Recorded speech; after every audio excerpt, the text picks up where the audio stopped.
No one took the black mechanic seriously until he fixed the engine and proved them wrong. Terence Johnson adjusted the navy blue cap on his head and took a deep breath before walking through the gates of Detroit Engines, one of the largest industrial engine factories in Chicago.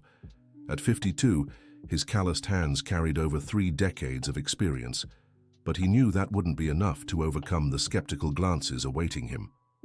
On the very first day, when he introduced himself at reception wearing his clean, pressed blue overalls, the receptionist hesitated before confirming if he was indeed the new employee. The young engineers passing through the hallway whispered among themselves, casting curious looks his way. Jennifer Parker, a 28-year-old engineer with modern-framed glasses, seemed surprised to see him heading toward the advanced maintenance department. "You must be Terence," said Supervisor Richard Thompson, a 40-year-old man with an air of superiority. "Well, let's see if you can keep up here. This isn't your average gas station." Terence swallowed the sharp remark that rose in his throat. He'd faced this kind of situation so many times that he'd developed near-endless patience. "I'm here to work and contribute," he replied firmly but respectfully. The factory tour revealed a high-tech environment. State-of-the-art engines occupied specialized workbenches, while computers controlled every stage of production. Brian Miller, a blonde engineer with glasses, enthusiastically explained technical procedures to other employees, gesturing with youthful energy. "Here, we produce engines for large cargo ships," said Richard, pointing to a specific section. "Each unit costs over $500,000. There's no room for error." Terence observed everything carefully. His experienced eyes caught details others missed: the slightly off sound of a machine, the subtle vibration of a workbench, the distinct smell of an overheating component. During the first week, he was assigned basic tasks: cleaning parts, organizing tools, simple routine checks. Meanwhile, he watched the engineers struggle with problems his experience could solve in minutes. "Why does he just stand there watching?" Brian asked Jennifer during their coffee break. "Feels like he's judging our work." "Maybe he's trying to learn," Jennifer replied, defending Terence without knowing why. "I imagine it must be hard adjusting to an environment so different from what he's used to." Terence, who was passing by carrying a toolbox, overheard the comment. He said nothing, but a pang of sadness struck his chest. They assumed he came from some lesser background, unaware of his history. By the second week, a serious problem arose. Engine Dodges 347, destined for an international cargo ship, began showing intermittent failures. During tests, it would run perfectly for a few minutes before developing a strange vibration that shut down the entire system. "We've already checked all the electronic components," Brian said, frustrated, wiping sweat from his brow. "The computers aren't detecting any issues." "The cooling system is functioning normally," Jennifer added, consulting a tablet with technical data. "Oil pressure is also within parameters." Richard Thompson paced nervously around the faulty engine. The client expected delivery in 2 weeks, and a delay would mean hefty fines, not to mention damage to the company's reputation. "Let's take it apart again," Richard ordered. "There must be something we're missing." Terence continued his routine tasks, but his ears caught every word of the discussion. He had seen similar problems before, in different contexts, and a suspicion was starting to form in his mind. During lunch, he approached Jennifer, who was eating alone in the cafeteria. "Mind if I join you?" he asked politely. "Of course," she replied, a bit surprised. "I overheard you talking about the 347 engine," Terence said hesitantly. "I've worked with similar engines before. If you'd let me take a look—" "Listen, Terence," Jennifer interrupted, embarrassed. "I respect your experience, but this is a very complex engine. The computers analyzed everything and found nothing." "Sometimes computers can't detect issues our senses pick up," Terence insisted. "A strange sound, a specific vibration." "Thanks for the suggestion," Jennifer said, standing up. "But I think it's best to leave this to the specialists." Dear listener, if you're enjoying the story, don't forget to like and especially subscribe to the channel. It really helps us newcomers out. Now, back to the story. Terence returned to work with a heavy heart. He knew he could help, but he kept hitting closed doors. His experience was seen as inadequate for that sophisticated environment. The next afternoon, things got worse. During an important test, the 347 engine not only stalled, but started making a worrying noise. Richard panicked. "Shut it all down," he shouted. "If this engine suffers irreversible damage, we'll be in big trouble." An emergency meeting was called. Senior engineers were summoned from other departments. Specialized technicians arrived with advanced diagnostic equipment. The atmosphere in the factory grew tense. "We have 48 hours to fix this," announced the technical director, Franklin Pierce, a stern 55-year-old man. "Otherwise, we'll have to consider building a brand new engine." Terence watched the commotion from a distance. His experience screamed the answer, but he knew no one would listen. He decided to take a risk that could cost him his job. That night, after everyone had left, Terence returned to the factory. The night guard, Clarence, a 60-year-old black man who knew him from breaks, let him in. "Working late, Terence?" "Just want to check something," he replied, not entirely lying. Alone in the assembly area, Terence approached the 347 engine. He turned on only the essential lights and began a careful inspection. He didn't touch anything, just observed, listened, felt. After an hour of silent analysis, he found what he was looking for. A flaw so subtle, only the most experienced eyes could spot it. A cooling system pipe was slightly misaligned.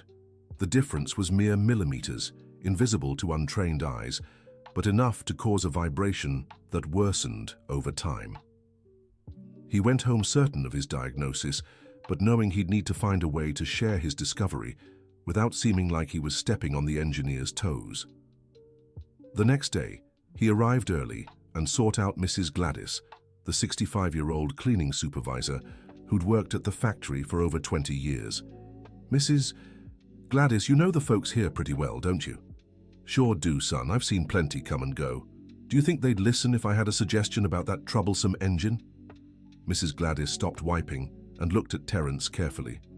"You know what's wrong with that engine?" "I've got a strong hunch." "Then you need to talk to Jennifer. She's different from the others, more open-minded, but you'll have to be smart about it because those boys' pride is bigger than their brains." During the morning break, Terence found Jennifer in the hallway. "Jennifer, can I ask you a technical question?" "Of course," she replied, stopping. "Have you all checked the positioning of the cooling pipes? I'm not talking about the function, but the actual physical placement." Jennifer looked at him curiously. "What do you mean?"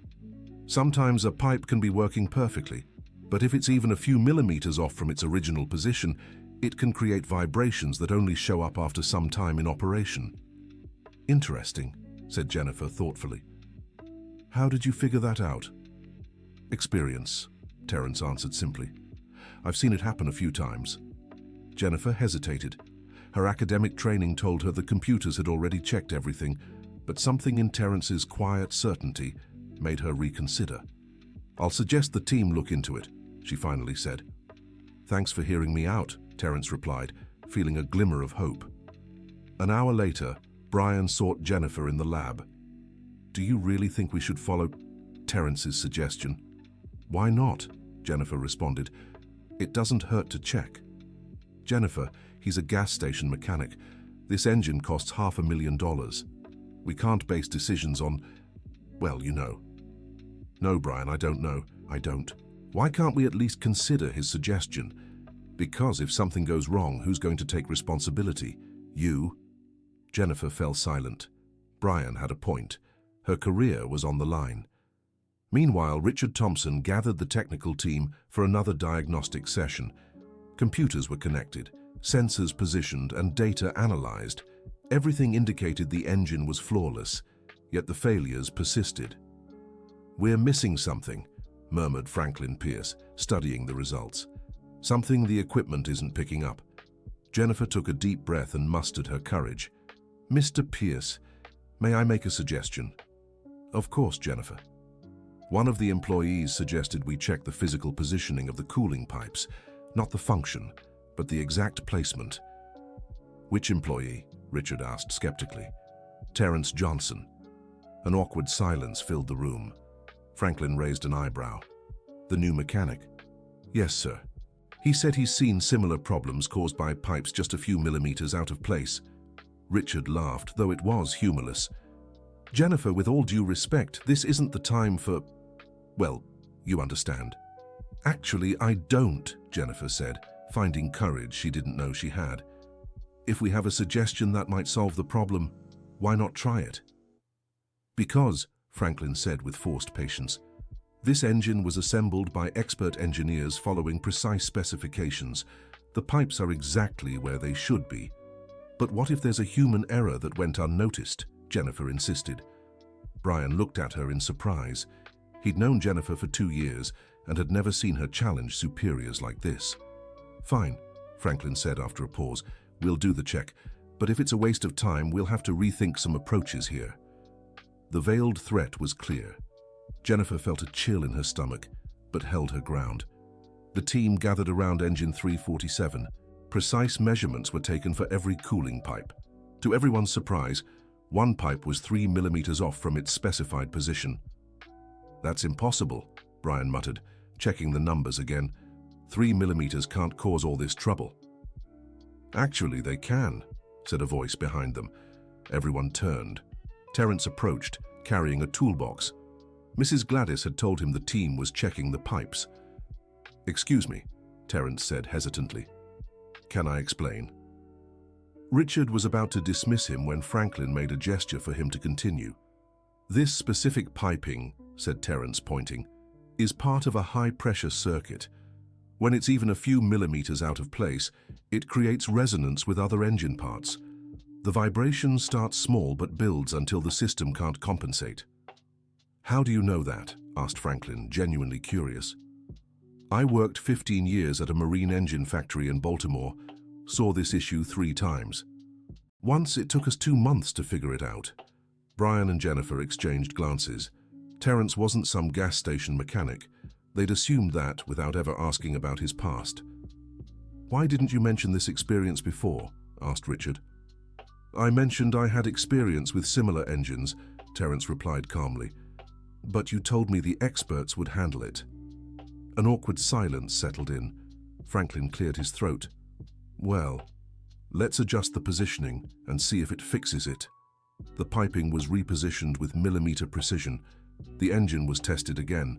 It ran flawlessly for 2 straight hours with no sign of the vibrations that had plagued the team. Incredible, murmured Brian, watching the computer data. How'd you spot that just by looking? Experience, said Terence.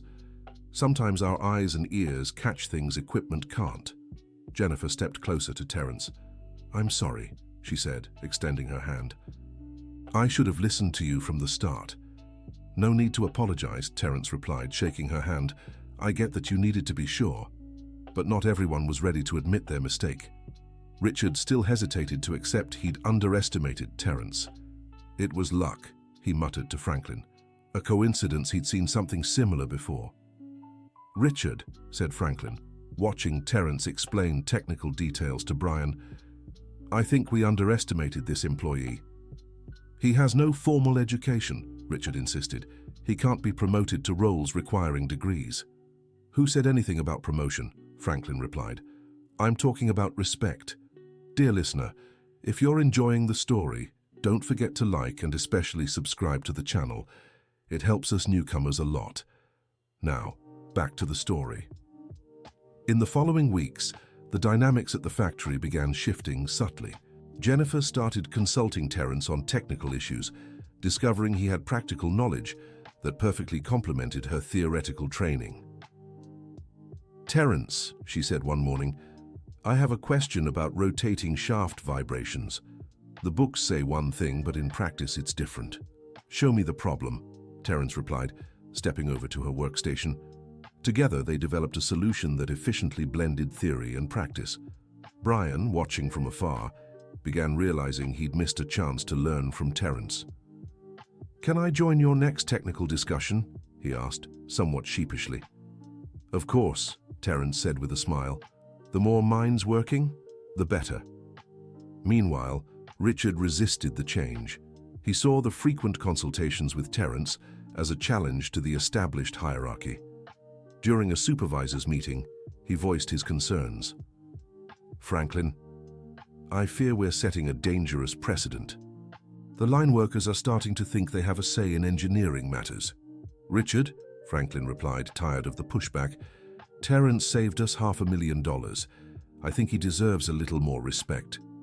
It was a one-off situation, Richard insisted. We can't base organizational changes on a coincidence. The tension between Richard and the rest of the team grew. Terence noticed the situation and decided to remain discreet, avoiding giving more ammunition to the supervisor's arguments. A month later, another problem arose. The 423 engine, still in the testing phase, was consuming more fuel than expected. The difference was small, but enough for the engine to fall short of the client's specifications. "We've already optimized all possible parameters," said Brian, frustrated. "The injection is perfect, the combustion efficient, but it still uses 3% more than it should." "Let's bring in the external consultants," Richard decided. "This problem requires real experts." Terence overheard the conversation, and an idea began forming in his mind. He had faced a similar issue years ago, but he knew any suggestion from him would be met with suspicion by Richard. During lunch, he sought out Jennifer. "About the 423 engine, have you checked the air intake system?" "We've checked everything," Jennifer replied. "The filters are new, the ducts clean, the pressure correct." "I'm not talking about functionality," Terence explained. "I'm talking about the shape of the ducts. Sometimes tiny imperfections on the inner surface create microscopic turbulence that affects efficiency." Jennifer stopped eating. "That makes sense in theory, but how do you identify such small imperfections?" "With your hands," Terence said simply, "by running your fingers inside the ducts, feeling for irregularities."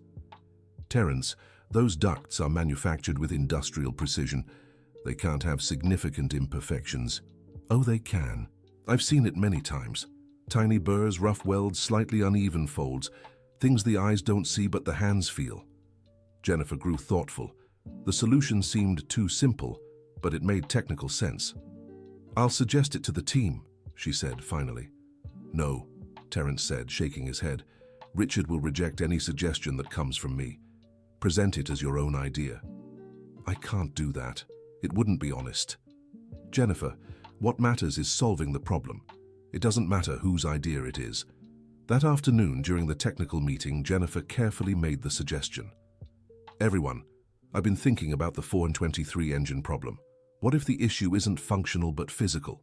Like microscopic imperfections in the intake ducts?" Brian looked at her curiously. "What do you mean?" "Small burrs or irregularities that create microscopic turbulence, affecting airflow efficiency." Richard laughed. "Jennifer, these components are manufactured with micron tolerances. They can't have significant imperfections." "But what if they do?" she insisted. "How can we check?" "With precision equipment," Richard replied. "3D scanners, laser measurements." "Or with a tactile inspection," Jennifer said hesitantly. "How?" "By running your hands along the inner surface, feeling for irregularities." Brian and Richard exchanged glances. "Jennifer," Richard said with forced patience, "this isn't a Beetle engine.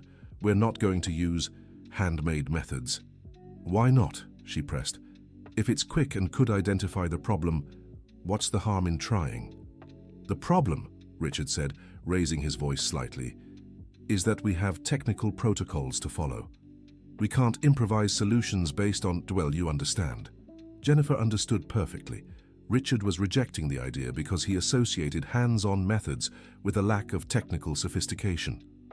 "All right," said Franklin, who had been silently observing the discussion. "Let's do both. Precision equipment inspection and tactile inspection.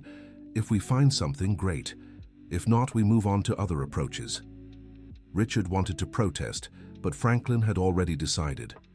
The next day, high-precision measuring equipment was brought in to inspect the 423 engine's ducts. After 4 hours of meticulous work, no significant irregularities were detected. "All set," said Richard, satisfied. "Now we can move on to serious diagnostic methods." "We still have the tactile inspection," Franklin reminded. "Who's going to do it?" asked Brian. Jennifer looked around. She could try, but she knew she lacked the necessary experience. Brian didn't either. Richard would certainly refuse. "I'll call Terence," she said firmly. "Jennifer," Richard said, trying to stay calm, We can't have an untrained employee inspect a $500,000 engine. Why not? She replied. If he spots something the equipment missed, it'll be useful. If he doesn't, we lose nothing. Franklin nodded. Call Terence. 15 minutes later, Terence arrived in the department, visibly nervous. He knew he was being tested, and any mistake would be held against him. Terence, Franklin said, we'd like you to perform a tactile inspection on the intake ducts of this engine. The equipment didn't detect any irregularities, but we want absolute certainty. I can try, Terence replied, stepping closer to the engine. With extreme care, he ran his hands along the inner surface of the ducts. His experienced fingers moved slowly, feeling every square inch of the material. Here, he said after a few minutes, stopping at a specific section, there's a small but noticeable irregularity. Richard approached skeptically. Where exactly? Terence guided Richard's hand to the spot. Feel that? It's like a tiny ridge on the surface. Richard ran his hand over it several times, concentrating. I think I feel something, he admitted reluctantly. Brian checked next, then Jennifer. Everyone confirmed the presence of a subtle, almost imperceptible irregularity. Let's inspect it visually with a magnifier, Franklin suggested. Under a high-powered magnifier, the irregularity finally became visible. A tiny weld burr, so small the automated equipment had classified it as within acceptable tolerances. 0.3 of a millimeter, Brian murmured, measuring precisely. Technically, within specs. But enough to create turbulence, Jennifer added. The burr was carefully removed. The engine was tested again. Fuel consumption dropped exactly to the specified levels. Richard stayed silent for a long moment, watching the results on the computer. How did you know where to look? He finally asked Terence. Experience, Terence replied. When you work with engines for decades, you develop a feel for these things. Where did you work before coming here? Franklin asked. Baltimore Shipyard for 15 years, then Pittsburgh Motors for 8, and some odd jobs after the plants closed. Brian and Jennifer exchanged glances again. Terence had 23 years of experience in industrial engine factories. They'd assumed he was just a gas station mechanic because of his appearance and lack of a college degree.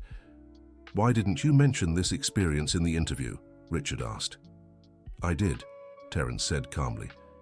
It's on my resume, but during the presentation, you said prior experience in less sophisticated environments might even be a drawback here.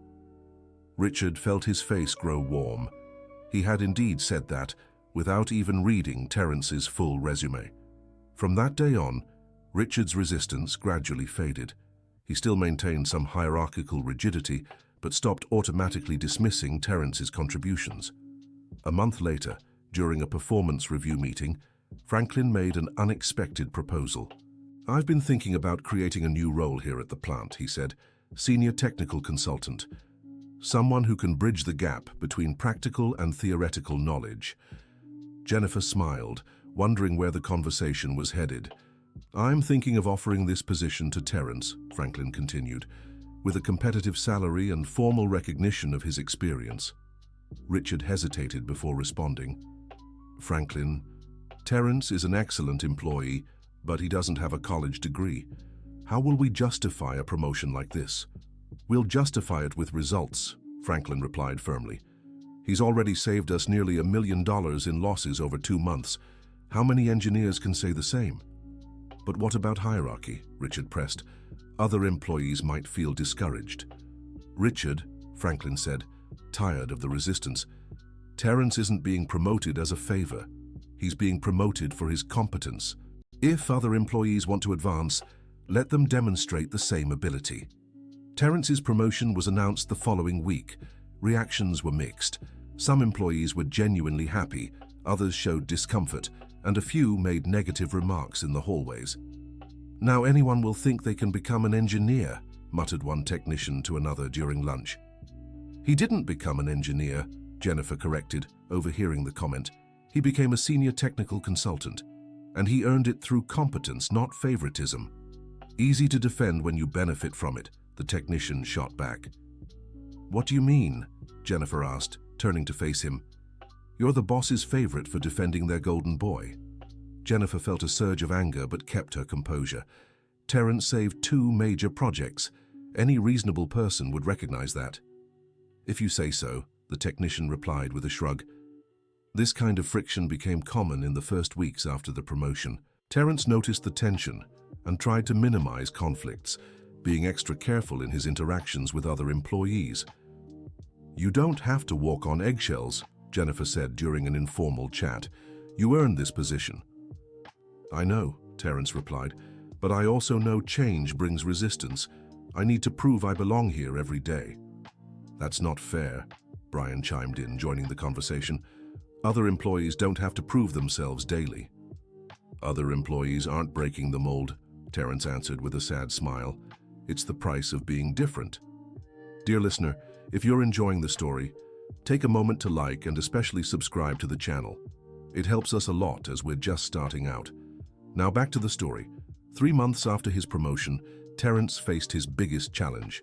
The factory received a contract to develop an entirely new engine based on extremely strict specifications from an international client.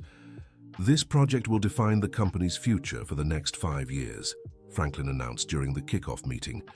"We have 6 months to deliver a working prototype." The assigned team included the factory's best engineers, with Terence as the senior technical consultant. The responsibility was immense, and any mistake could jeopardize not only the project, but the careers of everyone involved. In the first few weeks, work progressed smoothly. The engineers developed innovative concepts, while Terence contributed practical insights on production feasibility and potential operational issues. "Theoretically, this design should work perfectly," Brian said, presenting the concept. 15% more energy efficient than competitors. "In practice," Terence said, studying the drawings, "you might have vibration issues with this configuration. The support points aren't balanced." "The calculations show everything's fine," another engineer insisted. "The calculations assume ideal conditions," replied Terence. "In reality, there are always variations that can amplify small imbalances." The technical discussion lasted for hours. In the end, they decided to incorporate Terence's suggestions, but some engineers were uneasy about the changes. "He's complicating a project that was perfect," one of them complained to Richard. "Or he's preventing future problems," Richard replied, surprising himself by defending Terence. The first prototype was built 3 months later. During initial testing, it worked exactly as predicted, without the vibration issues Terence had anticipated. "Seems like your concerns were unfounded," an engineer remarked somewhat sarcastically. "It's still too early to tell," Terence answered calmly. "Vibration issues usually appear after hours of continuous operation."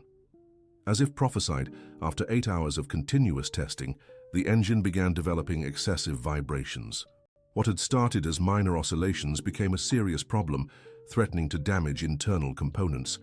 "Impossible," muttered the engineer, who had mocked Terence's concerns. "The calculations were perfect." "The calculations were correct for ideal conditions," Terence patiently explained. "But after hours of operation, small thermal expansions altered the balance. That's what I predicted." The fix required significant design changes. New support points were added, weight distribution was rebalanced, and some components had to be redesigned. "This will delay the project by at least a month," Franklin said, worried. "Better a month's delay than delivering a faulty product," Terence replied. The second prototype performed flawlessly, even under extreme stress tests. The client was impressed by the engine's quality and durability, approving the design immediately. During the success celebration, Franklin gave a special speech. "This project showed the importance of combining theoretical knowledge and practical experience. Without that, we would have delivered a technically correct but operationally flawed product." Everyone applauded, but Terence noticed lingering resentment in some glances. He had shattered another paradigm, proving that hands-on experience was as valuable as academic credentials, and that unsettled some people. In the following months, Terence became a respected yet controversial figure. His technical insights were undeniably valuable, but his rise challenged traditional hierarchies. "He's changing the company's dynamics," a supervisor remarked during an administrative meeting. "Frontline workers are starting to think they have a say in everything." "Maybe it's time for a change," Franklin responded. How many valuable ideas have we lost over the years because of rigid hierarchies? The discussion revealed a clear divide in management. Older leaders saw the changes as necessary and beneficial. The younger ones, paradoxically, resisted more, perhaps feeling threatened in their newly secured positions. A year after Terence's arrival, the factory faced an unexpected crisis. A major client cancelled a crucial contract, citing quality issues with similar products from competitors. "We need to prove our engines are superior," Franklin said during an emergency meeting. "We have 3 weeks to prepare a convincing demonstration." The pressure was immense. Losing this client would force layoffs and major operational cuts. "Let's showcase our most advanced engine," Brian suggested. "Showing isn't enough," Terence said. "We need to demonstrate reliability under extreme conditions." "What do you suggest?" asked Franklin. "A public endurance test. Continuous operation for 72 hours with real-time monitoring in the presence of the client." The suggestion caused a tense silence. 72-hour tests were extremely risky. Any failure would be seen by the client, completely destroying the chances of keeping the contract. "It's too risky," said Richard. If something goes wrong, at least we'll know our product isn't reliable," replied Terence. "Better to find out now than after delivering it to the client." Franklin was thoughtful for a long moment. "Are you sure our engines can handle 72 hours of continuous operation?" "I am," Terence answered firmly, "but only if we follow all the preventive maintenance protocols I developed." For 2 weeks, the team prepared intensively. Protocols were reviewed, monitoring systems installed, and standby teams organized. Terence personally trained the technicians responsible for the test. "Remember," he said during the final training session, "small signs can indicate big problems. Trust your senses, not just the instruments." The day of the test arrived. The client, along with a team of engineers, would watch the entire test via online streaming, with cameras strategically positioned around the engine.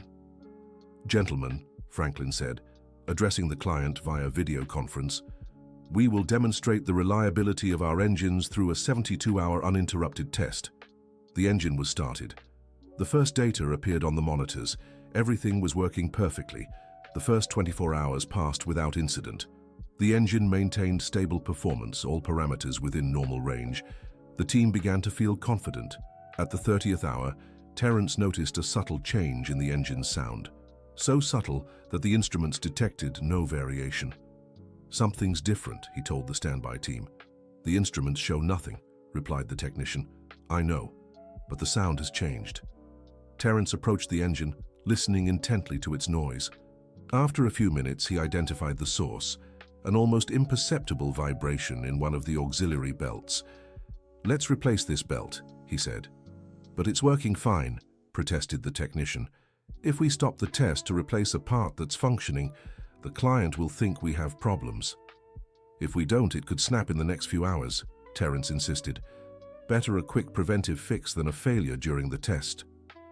The decision was tough. Stopping the test to replace a seemingly functional part felt like admitting weakness, but leaving a suspicious part running was risky. Terence called Franklin, explaining the situation. "Are you absolutely sure there's an issue with this belt?" "I can't be absolutely certain," Terence admitted, "but I'm sure enough to recommend replacing it." "How long will it take?" 15 minutes. Franklin hesitated. 15 minutes of downtime could be interpreted as a sign of trouble by the client. "Go ahead and replace it," he finally decided, "but be quick and explain to the client its scheduled preventive maintenance." The belt was swiftly replaced. Upon removal, it revealed microscopic signs of wear that could have caused a rupture within hours. "How did you detect that just by sound?" the technician asked, impressed. "Experience," Terence replied. "When you've listened to engines for decades, any change becomes obvious." The test continued. The client was informed about the preventive maintenance and praised the team's proactive approach. The full 72 hours were completed without further issues. The engine performed flawlessly the entire time, proving exceptional reliability. "Impressive," said the client during the final video conference. "Few manufacturers would have the confidence to conduct a public test of this magnitude." The contract was renewed for an even higher value than the original. The demonstration of reliability had impressed not just that client but others who heard about the test. During the celebration, Franklin made sure to highlight Terrence's contribution. This success proves that experience and intuition are just as important as technology and theory, he said. Terrence spotted a problem our best instruments couldn't detect. Applause echoed through the auditorium, but Terrence remained humble. It was a team effort, he said. Everyone contributed to this success. Behind the scenes, however, not everyone was happy. A group of younger employees felt threatened by Terrence's growing influence. "He's being overrated," one engineer muttered to another. "Just pure luck." "What luck?" the colleague replied. "He nailed 3 impossible diagnoses and saved a multi-million-dollar contract. Anyone with experience could have done the same." "Then why didn't any of us?"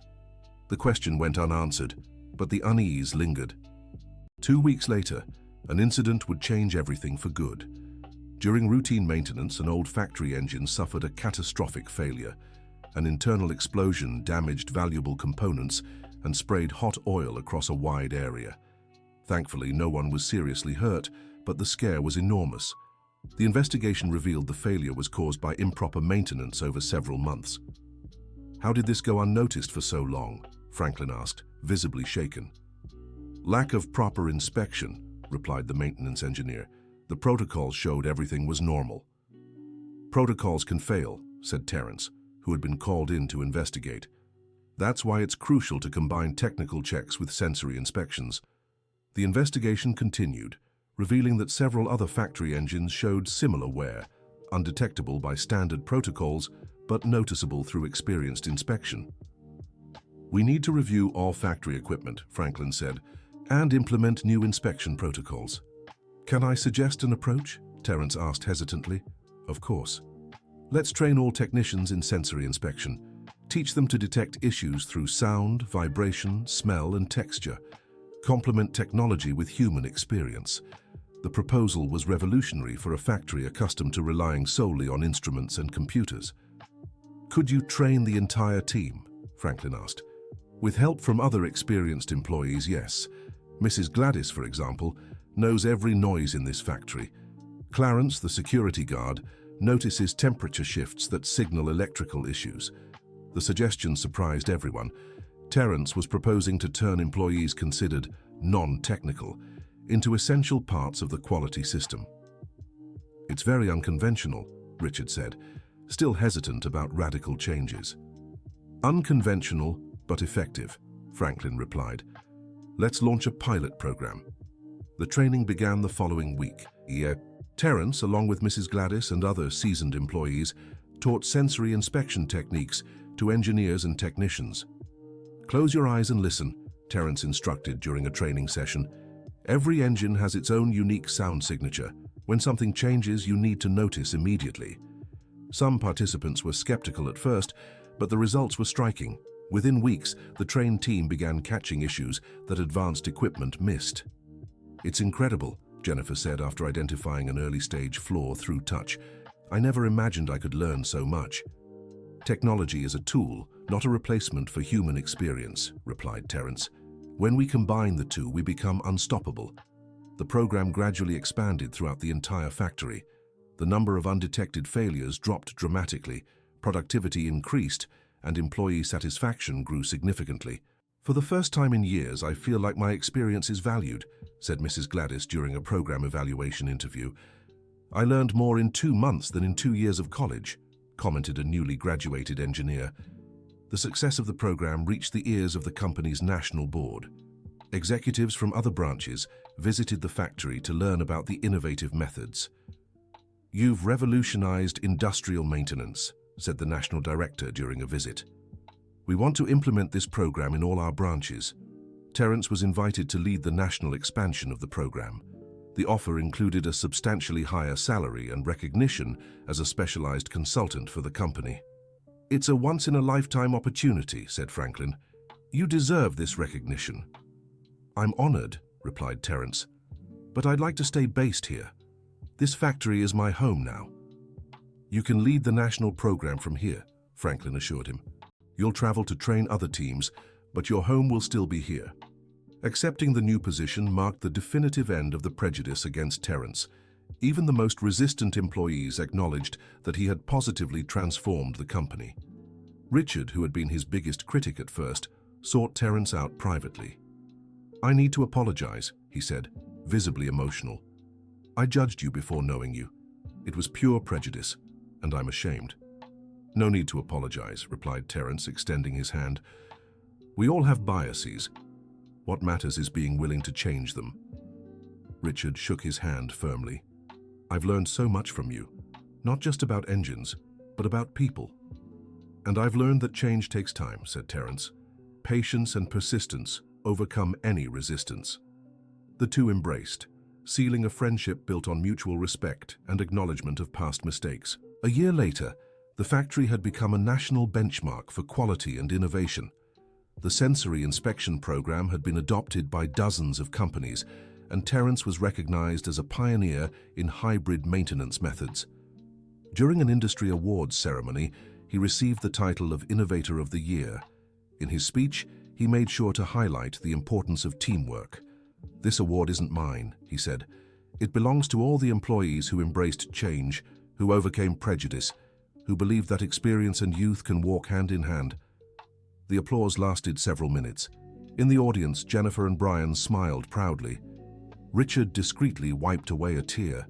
Mrs. Gladys nodded in satisfaction, pleased to see justice served. After the ceremony, journalists approached Terence for interviews. "How does it feel to be nationally recognized after facing so much prejudice?" "Grateful," replied Terence, "but mostly hopeful.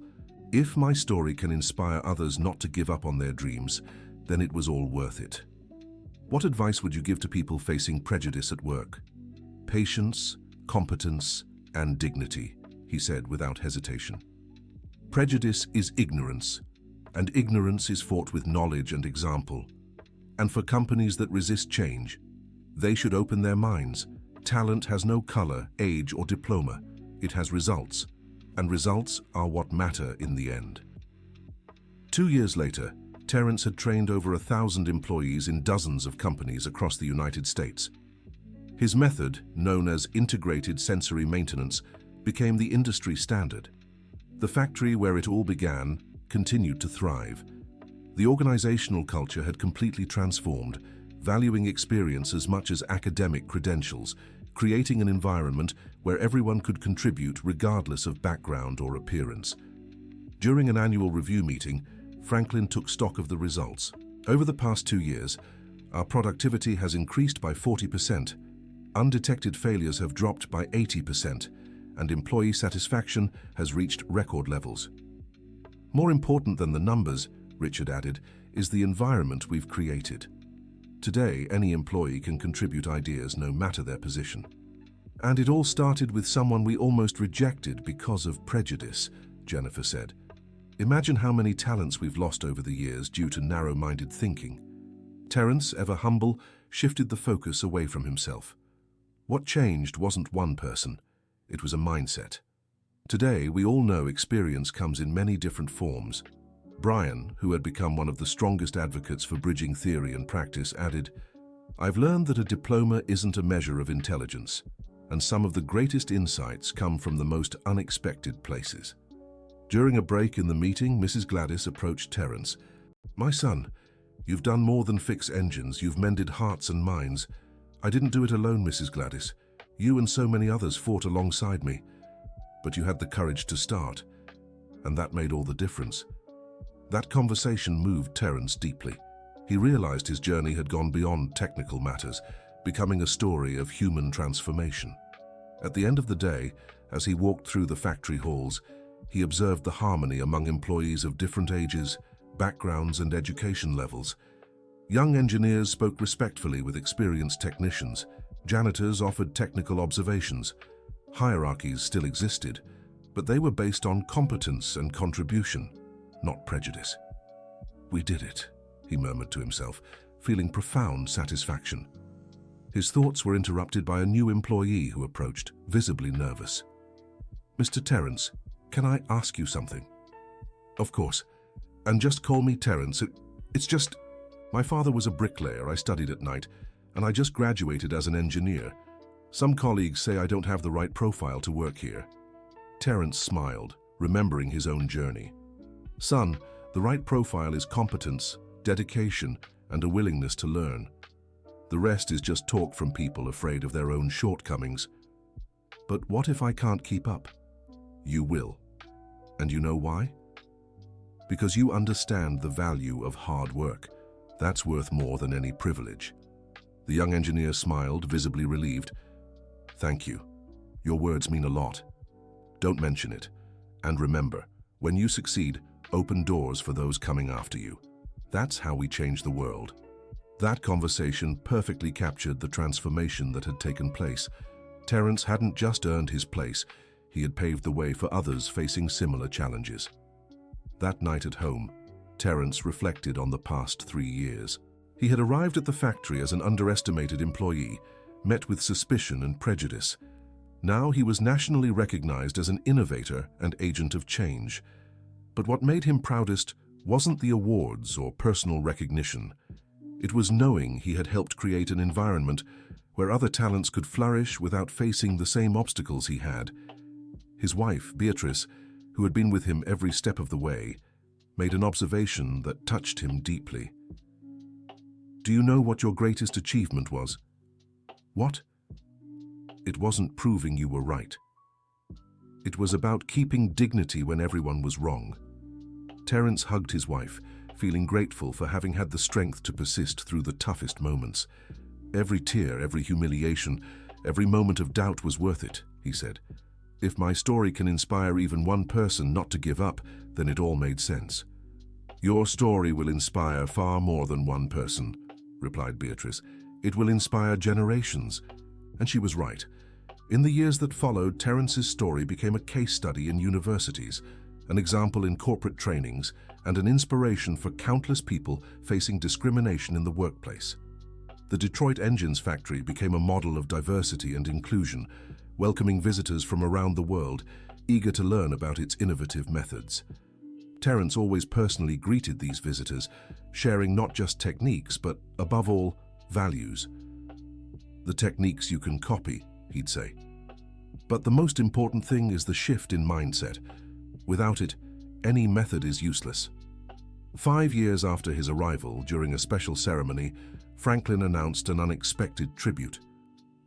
"It is with great pleasure that I announce the creation of the Terence Johnson Innovation Center, dedicated to developing hybrid methods for industrial maintenance." Emotion overwhelmed Terence. Seeing his name associated with an innovation center was recognition beyond his wildest dreams. "This center," Franklin continued, "will represent the values Terence brought to our company. Respect for experience, appreciation of practical knowledge, and above all, the belief that talent has no color, age, or social origin." Applause echoed throughout the factory. Employees from every department had stopped to witness the ceremony. Many had tears in their eyes, moved by this historic moment. When it was his turn to speak, Terence approached the microphone with his characteristic humility. "Friends, this center doesn't bear my name by personal chance. It does because it represents all of us who believe knowledge can come from anywhere, that experience has value, and that mutual respect is the foundation of any progress." He paused, scanning the faces in the crowd. "When I first arrived here, many doubted my abilities. Today we work together as a family. That proves prejudices can be overcome, minds can be changed, and all of us can grow. This center will be a home for everyone who wants to learn and teach, regardless of background or origin. It will be living proof that diversity strengthens us and that uniting different perspectives creates impossible solutions." The applause lasted for minutes. When it finally faded, Terence concluded, "Thank you for giving me the chance to prove my worth. I hope my story inspires others never to give up on their dreams. Together, we are stronger. Together, we are unstoppable." The ceremony ended with a celebration that lasted late into the night. Employees at all levels mingled, sharing stories and dreams. It was the perfect embodiment of the culture they had built. During the party, Richard approached Terence one last time. "You changed my life," he said, emotional. You taught me that admitting a mistake isn't weakness, it's growth. And you taught me that people can change, Terence replied. Your transformation gave me hope in the hardest moments. The two embraced, sealing a friendship that had become a symbol of the company's own transformation. Jennifer and Brian also came to congratulate Terence. Thank you for teaching us that experience, and youth are complementary, not rivals, said Brian. And for showing us that questioning unfair hierarchies isn't disrespect, it's evolution, added Jennifer. You were essential, Terence replied. They had the courage to listen to me when it was easier to ignore me. Mrs. Gladys, already 68 but still active, approached the group. My son, you made history, and I'm proud to have been part of it. Mrs. Gladys, you were my first ally. I'll never forget that. And I'll never forget seeing justice served. You earned every victory. By the end of the night, when everyone had left, Terence remained alone in the factory for a few minutes. He looked at the silent machines, the equipment he had helped improve, the spaces where so many battles had been fought and won. His phone rang. It was a message from a young engineer in another city who had watched the ceremony online. Mr. Johnson, I'm black and face prejudice at the company where I work. Your story gave me the strength to keep going. Thank you for not giving up. You changed my life without even knowing me. That message summed it all up. Terence's journey had transcended his personal experience, becoming a beacon of hope for countless people facing similar challenges. With a satisfied smile, he replied, Son, never give up. Your competence will speak louder than any prejudice. Stay strong, and victory will come. And when you win, open doors for others. That's how we change the world. After sending the message, Terence turned off the lights and headed for the exit. Tomorrow would be another workday, another opportunity to prove that talent, dedication, and dignity overcome any obstacle. His story was far from over. There were still battles to win, minds to change, talents to discover. But he knew he wasn't alone anymore. He had built a network of allies who shared his values and would carry on his work. As he walked to his car, Terence reflected on the phrase that had become his motto. Competence has no color. Simple, direct, powerful. A truth that had taken decades to be recognized, but now echoed through the factory halls and beyond. His car's engine purred softly as it started, a sound that, to his experienced ears, meant perfect operation. Just like the transformation he had helped bring to the company. The perfect functioning of a complex machine called diversity. Driving home, Terence smiled at the thought of the future. The innovation center that would bear his name was just the beginning. There would be more projects, more victories, more lives touched for the better. But most of all, there was the certainty that his legacy wasn't just technical. It was human. It was living proof that prejudice can be overcome, that talent can be found in the most unexpected places, and that dignity always triumphs over ignorance. And so, under the starry sky of Chicago, Terence Johnson drove home, knowing he had fulfilled his mission, not just fixing engines, but fixing prejudices. Not just solving technical problems, but solving human ones. His story would continue inspiring generations, proving that with competence, patience, and dignity, any obstacle can be overcome, any prejudice can be defeated, and any dream can come true. The end. So, what did you think of this incredible story of perseverance? Terence taught us that talent and competence don't depend on color, age, or social background. Have you ever witnessed a similar situation at your job? Tell us in the comments. And don't forget to like and subscribe to the channel so you don't miss other inspiring stories like this one.